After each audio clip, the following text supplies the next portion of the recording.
Welcome from the National Foreign Language Center at the University of Maryland, where our mission is to help people understand each other and the world around them.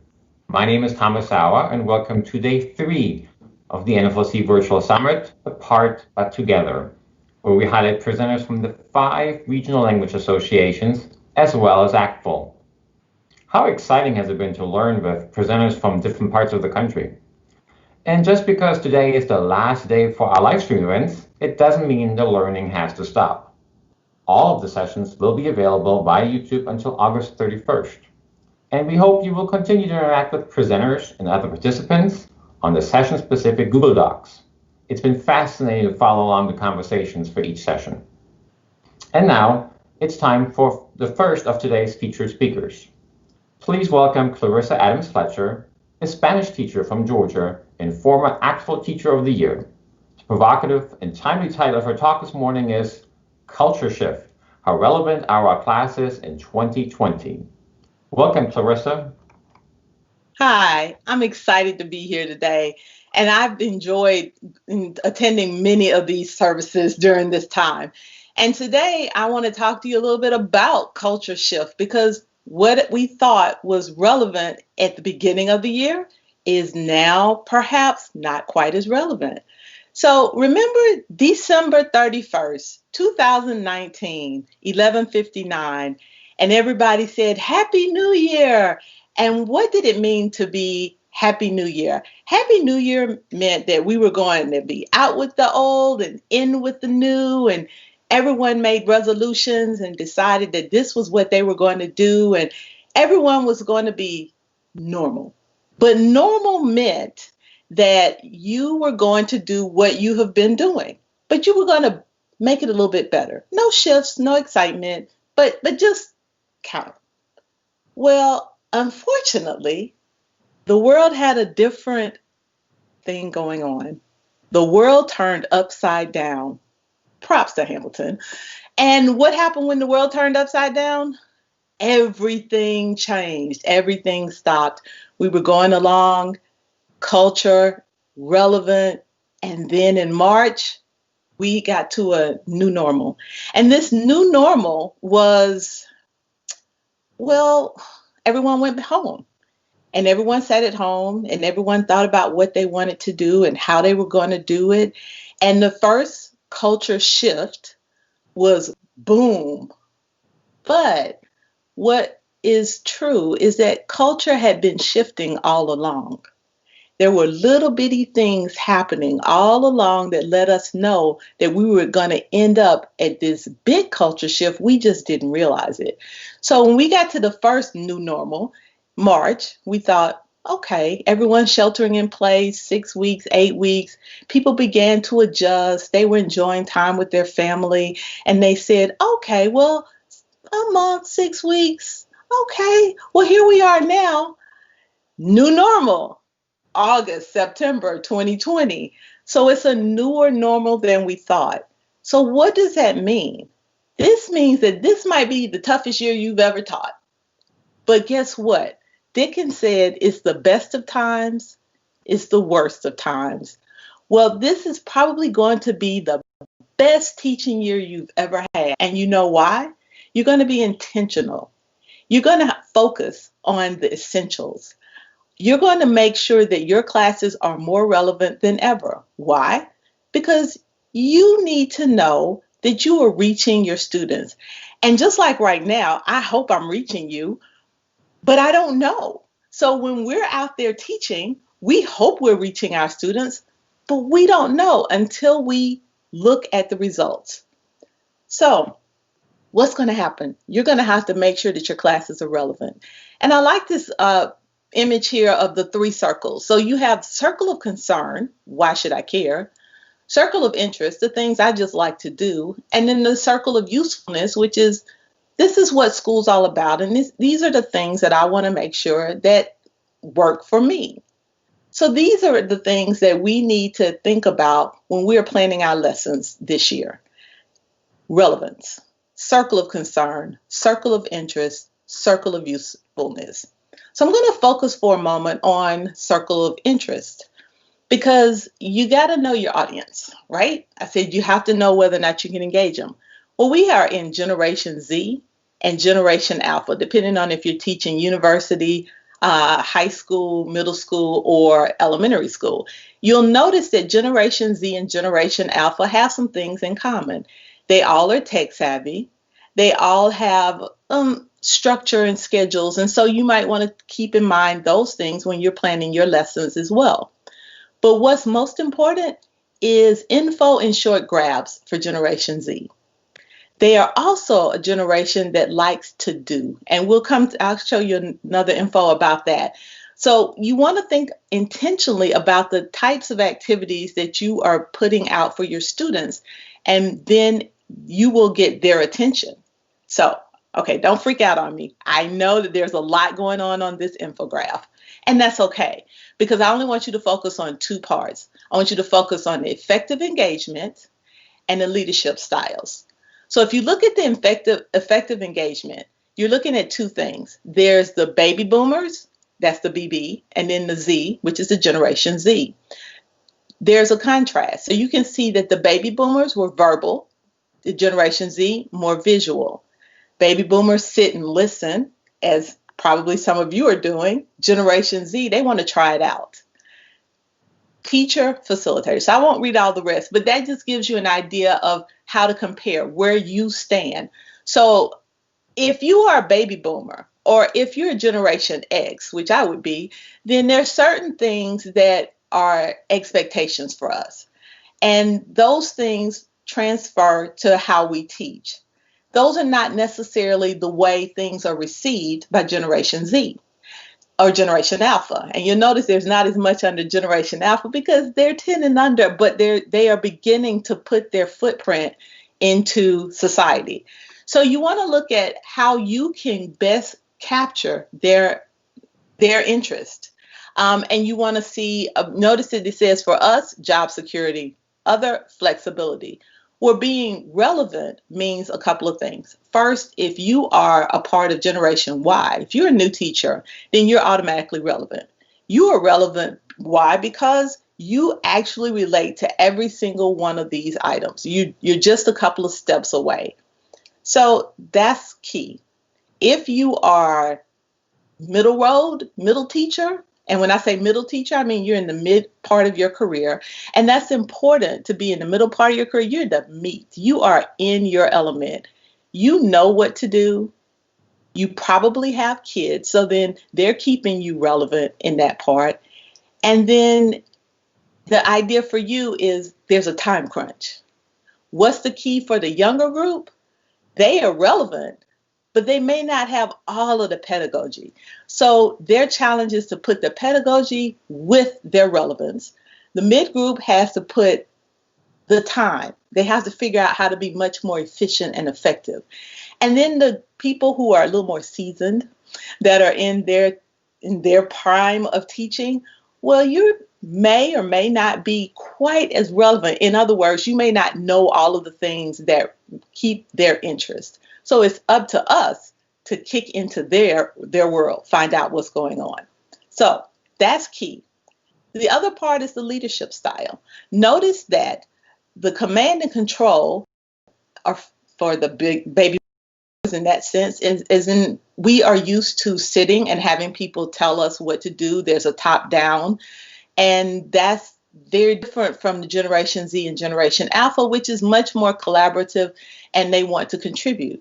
So I was listening to a couple of sessions yesterday, and I was thinking you have to think about how the students are going to be able to collaborate and contribute when you are in full distance learning. Even when you're in face-to-face in our new normal, it's still not going to be the same as it was before, because the new normal, they're going to want to collaborate. You're going to want to talk to them. You're going to want to interact, but you still have to keep in mind our new normal. And we'll talk about how that plays into it. So I just want you to look at that infographic for just a minute, and it will be available to you at the end of the session, and you'll be able to study it a little bit more.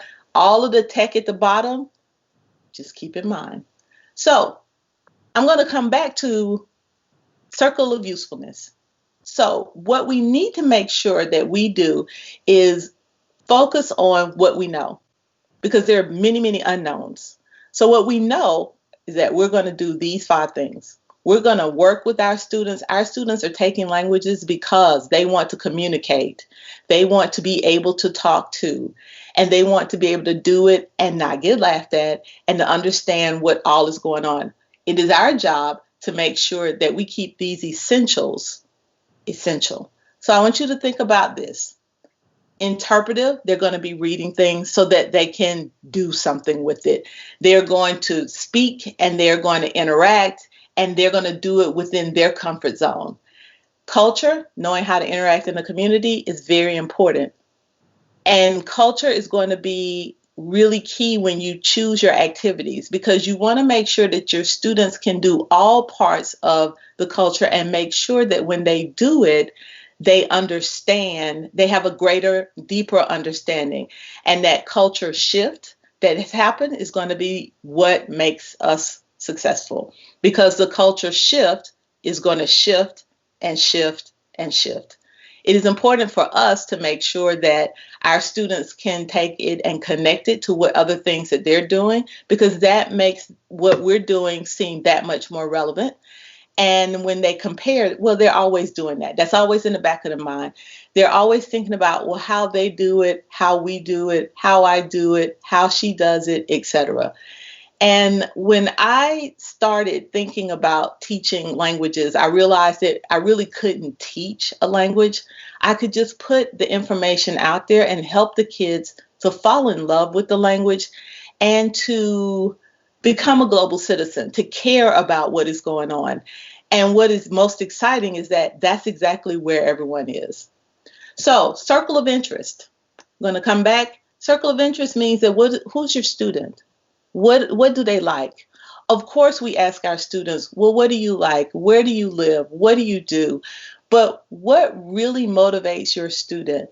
When coaches get ready to start their team, they can tell you about every single one of their players. You want to be able to talk about every single one of your students in depth. You want to have things that are in your classes to make sure that they represent every single student. So I taught a level 2 class, and I primarily have taught upper level in the last few years, but I taught a level 2 class a couple of years ago, and I'm going to be teaching a level 2 class again this year. And I realized that my students they didn't buy in. Well, they didn't buy in because they didn't see anyone that looked like them. They didn't understand. For them, language was foreign.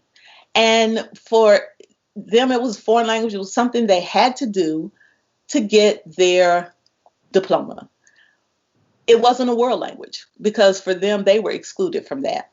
And so you have to celebrate the diversity within the languages that you're teaching. Don't just teach, even if you have a prescribed curriculum, go out and find some different images. Find people who represent the students that are in your room, because students have to connect, students have to feel, students have to touch the language.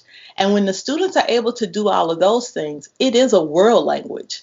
It's not a foreign language. And we want to make sure that we emphasize that the students feel that authenticity. So I chose Choke Town, which isn't a new group now, but for me, it was a new group at that point. And it was a rap, hip hop kind of group. And my students did the exact same task, but using this imagery as opposed to using the stick figures or the images that were in the textbook to teach description, to talk about characteristics, all of the same things.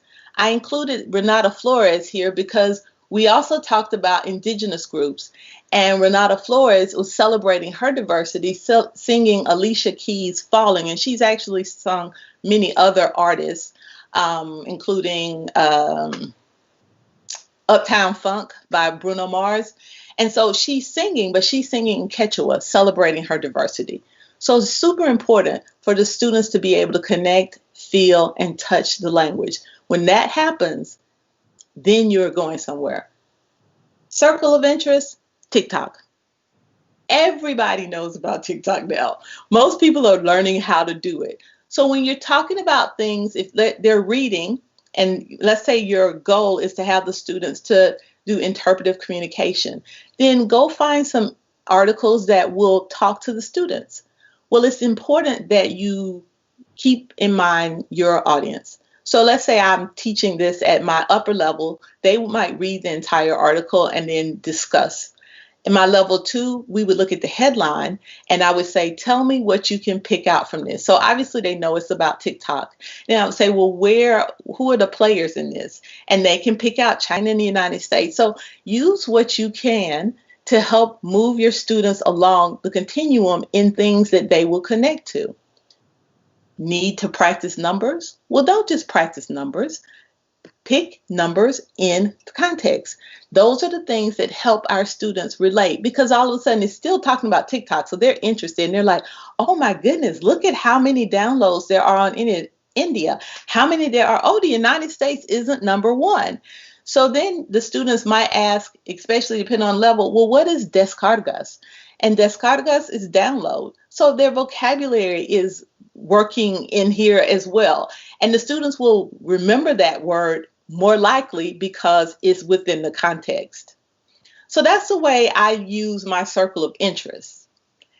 J Balvin, here's a TikTok, ping pong, little culture sprinkled in. And we're going to talk about sprinkling culture and diving into culture, because it's really important that the students understand how to dive in. Sometimes you just want to have it there so that it is always important and it's a part of what is happening, because we want to make sure that we emphasize what students can do with the language, not just the language. So, circle of usefulness. As I said, the Chokeep Town group, I reworked the information, and the students had the exact same activity where they had to discuss, describe, talk about characteristics, but instead of talking about Jose, we talked about Goyo, and Goyo is an Afro-Colombiana who's in this group. And then the students were like, oh, I didn't know that there were. Well, yes, there are. And so you're keeping your audience, because your students are finding things that they can relate to, that they can touch, that they can connect with.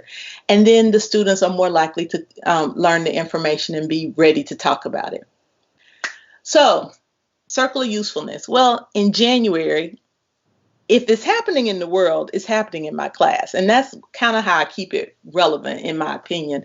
But I had the students to talk about coronavirus. Well, I didn't know that that would become our world afterwards. So in January, we read an article about coronavirus, and it was in the BBC. I asked the students to discuss, and I had two different groups. One students had to talk about, read and summarize. And so the students, I teach a technique called the inverted pyramid. And I tell the students that it's not important to be able to read every single word in every single article. And I know that everyone else teaches that idea. But if you teach your students the inverted pyramid, what you're teaching them is the journalistic technique. And what does that mean? That means that the students are going to make sure that they can understand what's in the first two paragraphs. And then if it piques their interest, they continue reading. I tell them that the writers write so that the most important information is going to be in those first parts. So I asked the students, well, tell me a little bit about it. All of the students were able to tell me some things. If you're working again, if I were working with my level 2 students here, I would ask them basic questions. Well, where happening? Well, maybe they didn't Wuhan then. Of course, everybody does now, but they would know it happened in China. And then I would say, well, what is it? It's a sickness. Where would it be? They could see quarantena. So they could use cognates to help them get through just the first section. With the first section, the students would be able to tell me more about this article. My advanced students had to do a different task. So they had their culminating task was to do a PSA, a public service announcement about coronavirus, because that also worked in with specific structures and things I needed for them to know how to do. So the students read the article, they did a summary of the article, and they picked out keywords that they would need to be able to complete the task. And the task, like I said, was to make a 1-minute public service announcement about the coronavirus. So by the time we were really talking about coronavirus in the United States, my students already had this information and they were able to do it in the target language. Well, you got to have a little fun. So we were still talking about coronavirus, but we found out how was the rest of the world doing it? Because of course everybody was talking about coronavirus by then. So the students found memes and they picked out these memes, and we had a Padlet board, and the students put their memes up to talk about what did it mean, what was the interpretation for them, and they enjoyed it. And I think it helped them relieve a little stress and to keep it relevant, because memes, as they like to say, the students were completely engrossed by reading each other's. So it became two different kinds of tasks. Okay, now we look at what the students, if you remember that infographic with all of that information, Generation Z is really interested in culture. They're really interested in all of these things. So when you choose different ideas, the United Nations, or UNESCO really, has sustainable development goals. And a lot of the things that they are working on are a lot of the things that students are interested in: climate change, hunger, poverty, languages, etc. So this was a good starting off point for my students to be able to talk about products, practices, and perspectives. So I want to take a moment, and we talked about culture shifts, and I want to take a moment and talk about the culture of coronavirus. So let's say you want to help your students to really understand culture. And we talk about the iceberg of culture. We talk about the P's, the 3 P's, the products, the practices, and perspectives. And I think this is a great way to keep your class relevant and start your kids off so that they understand what you mean when you talk about it. So if you had to talk about products of coronavirus, well, all of the students could say, well, yes, mask. You see the mask. That's something real obvious. Anyone that comes out, they see it. What's the practice? Well, you're wearing the mask. All right. Other products would be the PPE. It would be thermometers. It would be the signs, etc. So these are things that you could talk about so that your students would really understand what you were saying. What is the practice? Well, obviously wearing the mask, but also the concept of social distance. And then having the information up there, the students are already familiar with it. They know what to do with that particular section. The tests, the swabs, all of that part of the practice. So now the students understand the products, they understand what the practice is. This is what you do. And then you talk to the perspectives. And when you get to the perspectives, you start talking about, well, okay, so why are some people wearing it?